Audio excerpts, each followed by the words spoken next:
नमस्कार, प्रयास एकेडमी में आपका स्वागत है। हम आज आपके साथ हैं इतिहास विषय के साथ और मैं आपको पढ़ाऊंगा इतिहास का काल विभाजन हम किस तरीके से कर सकते हैं। शब्दों पे जब आप जाएंगे तो इतिहास में इतने भारी भारी शब्द हैं कि कोई विद्यार्थी कंफ्यूज हो सकता है कि इस शब्द का क्या तात्पर्य है, इस शब्द का क्या अर्थ है, इस शब्द का क्या मतलब है। तो आज हम इस पूरे वीडियो में ये पढ़ेंगे कि इतिहास का ये पूरा कालक्रम कैसे बांटा गया है, इतिहास को कैसे विभाजित किया गया है, इतिहास को किस दृष्टिकोण के साथ या किस वजह के साथ अलग अलग कालों में बांटा गया है। इस वीडियो में हम आगे ये देखने वाले हैं।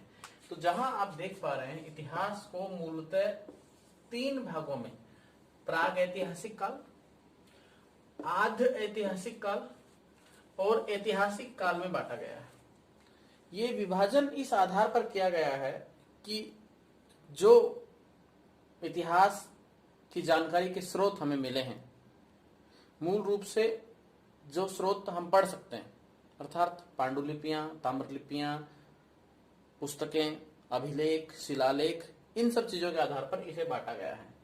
प्रागैतिहासिक काल उस काल को कहा गया है जिस काल के बारे में कोई लिखित विवरण उपलब्ध नहीं है, लिखित विवरण उपलब्ध नहीं है, उस काल को प्रागैतिहासिक काल कहा गया है। आद्य ऐतिहासिक काल ऐसे काल को कहा गया है कि जिस काल के बारे में लिखित विवरण तो उपलब्ध है, लेकिन हम उसे आज तक समझ नहीं पाए हैं, उसे पढ़ नहीं पाए, उसे जान नहीं पाए, उसे डिकोड नहीं कर पाए। ऐतिहासिक काल वो काल है जिस काल के बारे में लिखित विवरण भी उपलब्ध है और उस लिखित विवरण को पढ़ा भी जा चुका है, अर्थात जिस इतिहास के बारे में हम निश्चित तौर पर जानते हैं लिखित विवरण के आधार पर, उसे ऐतिहासिक काल कहा गया है। तो पहला जो हमने देखा वो है प्रागैतिहासिक काल। प्रागैतिहासिक काल को तीन भागों में विभाजित किया गया है: पुरापाषाण काल, मध्य पाषाण काल और नवपाषाण काल। पुरापाषाण, मध्य पाषाण, नवपाषाण किस आधार पर? इस काल विशेष में उपयोग में लाए जाने वाले पत्थरों के आधार पर इस काल का नामांकन किया गया है। जिस प्रकार के पत्थर काम में लिए गए उसी आधार पर काल का विभाजन का मूल जो आधार है वो पत्थर है। जब तक मोटे बड़े बड़े पत्थर काम में आते रहे तब तक इसे पुरापाषाण काल कहा गया। जब पत्थरों का आकार इससे थोड़ा कम हो गया, छोटा हो गया, तो छोटे आकार के पत्थर काम में लेने की वजह से इसे मध्य पाषाण काल कहा गया। और जब और छोटे और अच्छे और तीक्ष्ण और तेज पत्थर आ गए तो इसे नवपाषाण काल कहा गया। मैंने इस काल विभाजन को समय के दृष्टिकोण से बांटने की भी कोशिश की है। 8000 ईसा पूर्व तक का जो समय है उसे पूरा पाषाण काल में एनसीईआरटी की किताब मेंशन करती है। मध्य पाषाण काल का जो समय है वो 8000 ईसा पूर्व से लेके 4000 ईसा पूर्व तक का समय है। इस समय को मध्य पाषाण काल में लिया जाता है। और नवपाषाण काल जो है उस समय में 4000 ईसा पूर्व से बीसी से 2500 बीसी तक का जो समय है, इस काल को नवपाषाण काल में लिया जाता है। तो अब तक हमने सीखा कि प्रागैतिहासिक काल के तीन विभाजन हैं: पुरापाषाण काल, मध्य पाषाण काल, नवपाषाण काल। इसके बाद है आद्य ऐतिहासिक काल। आद्य ऐतिहासिक से तात्पर्य यह है कि ये उस काल की चर्चा हो रही है जिस काल के बारे में लिखित विवरण तो उपलब्ध हैं, लेकिन आज तक हम उन लिखित विवरणों को पढ़ नहीं पाए हैं। इसके बारे में पहला है सिंधु घाटी सभ्यता और दूसरा है वैदिक सभ्यता। हालांकि वैदिक सभ्यता से संबंधित जो पुस्तकें हैं जिन्हें वेद कहा जाता है वे पढ़ी जा चुकी हैं, लेकिन वे सारी की सारी पुस्तकें आपको प्राचीन भारत का जो इतिहास प्रारंभ होता है उस काल में लिखी गई हैं।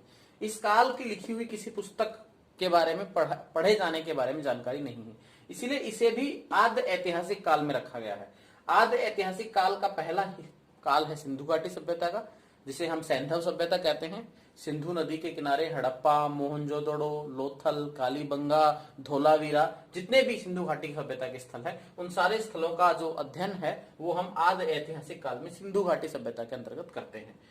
2500 ईसा पूर्व से लेके 1500 ईसा पूर्व तक का समय मोटे तौर पर एनसीईआरटी की पुस्तक में माना जाता है कि ये सिंधु घाटी सभ्यता से जुड़ा हुआ समय है, 2500 से 1500 ईसा पूर्व तक का समय। आद्य ऐतिहासिक काल का दूसरा विभाजन जो है उसे वैदिक सभ्यता के नाम से जाना जाता है। वैदिक सभ्यता के भी दो हिस्से किए गए हैं।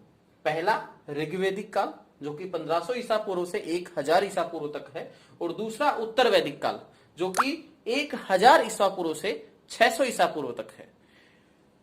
1500 से 1000 ईसा पूर्व का जो ऋग्वैदिक काल है इसमें एक ही वेद ऋग्वेद का जिक्र मिलता है। उत्तर वैदिक जो काल है जो 1000 से लेकर 600 ईसा पूर्व तक का है, इसमें क्रमशः सामवेद, यजुर्वेद, अथर्ववेद तीनों वेदों का जिक्र इसमें मिलता है, इसीलिए इसे उत्तर वैदिक काल कहा है। जब हम वैदिक काल पढ़ेंगे तब हम जानेंगे कि इन कालों में क्या अंतर है या किस वजह से इनमें भी अलग से बंटवारा किया गया है, ये बात का विषय है। फिलहाल आप इतना समझिए कि आद्य ऐतिहासिक काल जो है उसके दो हिस्से बांटे गए हैं, सिंधु घाटी सभ्यता और वैदिक सभ्यता। और वैदिक सभ्यता भी आगे जाके दो हिस्सों में बढ़ जाती है, ऋग्वैदिक सभ्यता या ऋग्वैदिक काल और उत्तर वैदिक सभ्यता या उत्तर वैदिक काल। तो ये तो था प्राग ऐतिहासिक और आद्य ऐतिहासिक काल। अब इतिहास का वो काल जिसे हम सबसे ज्यादा पढ़ते हैं, जिसके बारे में लिखित विवरण उपलब्ध है, जिस काल के बारे में हम समझते हैं, जिस काल के बारे में हमने पुस्तकों के माध्यम से ज्ञान प्राप्त किया है, वो है ऐतिहासिक काल। जैसा कि नाम से स्पष्ट है कि जिसके बारे में इतिहास में व्याख्या है उस काल को ऐतिहासिक काल कहा गया।